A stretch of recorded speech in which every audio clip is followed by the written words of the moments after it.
થાળ જોઈએ છે. થાળમાં ભગવાન ગુરુને આપણે સ્વાગત કરીએ અને તમામ ભાઈ બહેનો બંદી કરીને ભોજન પ્રસાદી લઈને કદાચ તો દૂરથી આવેલા જઈ શકો તો જઈ શકો, પણ કદાચ ભોજન કર્યા વિના કોઈથી જઈ શકાય ના.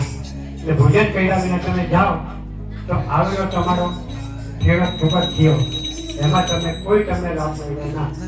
એટલે અવશ્ય બધા ભગવાનને અત્યારે આરતી આપી અને ગુરુદેવને અત્યારે પ્રસાદી જમાડી પછી બંદી કરીને જેને જવું હોય તો ભોજન પાણી પ્રસાદી લઈ નીકળી શકે. આ પૈસા કોઈ કદાચ થઈ જાય સમજો, ભૂલ કદાચ થઈ જાય, ગુરુ અગાડીની ભૂલ થઈ જાય છે તમારી તો થઈ જાય તો વાંધો ન આવે, પણ અમે કીધું કે હે તળાવી હસાવતું સદા રાખો દિલસા, ભૂલ કદી કરી અમે તો પ્રભુ કરજો માં. બરાબર, એટલે માફ થઈ જાય છે, પણ જો તમે કબૂલ નહીં કરો તો માફ નહીં થાય. એટલે એક શબ્દ જો આપણો બોલવા જાય તો લખ 84 ન ચક્કરશે. એટલે ગુરુ વિશે કોઈ પણ શબ્દો એક ઉલટ સુલટ ના બોલાય. ગુરુ મહિનો તો આ પ્રસંગ મહિનો અને આ પ્રસંગમાં તમે લાભ લીધો અને જે બી તમારી મનની ઈચ્છા છે એ બધી પૂરણ કરશે, પણ તમે એકવાર આમાં સામેલ થાવ અને આમાં હાજરી આપો. કષ્ટ વિના પરમાત્મા કોઈને મળ્યો, કષ્ટ વિના પરમાત્મા કોઈને મળ્યો નથી. સીબી રાજાએ જાન કાપી ઓલાનો પ્રાણ બચાવ્યો.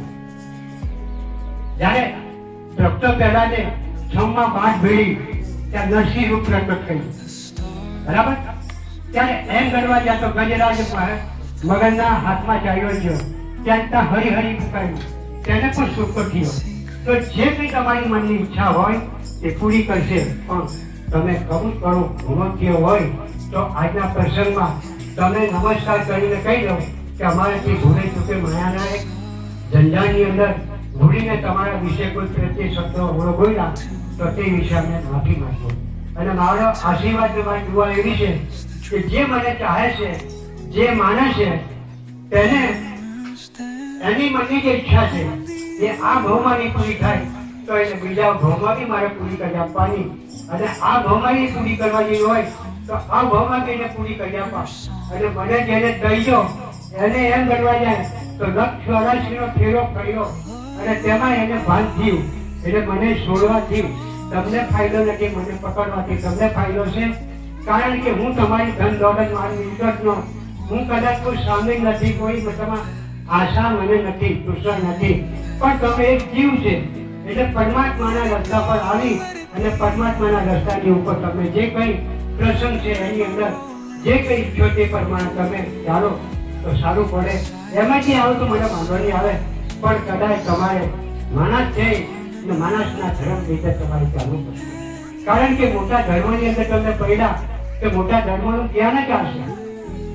સનાતન એટલે કોઈ સનાતનને કોઈ ઉપરથી પાડ્યો નથી, દેવોએ પ્રગટ નથી કર્યો, ઋષિ મુનિઓએ નથી પ્રાપ્ત કર્યો. આ તો ઈશ્વર પ્રાપ્ત આ સનાતન ધર્મની સ્થાપના થયેલી છે.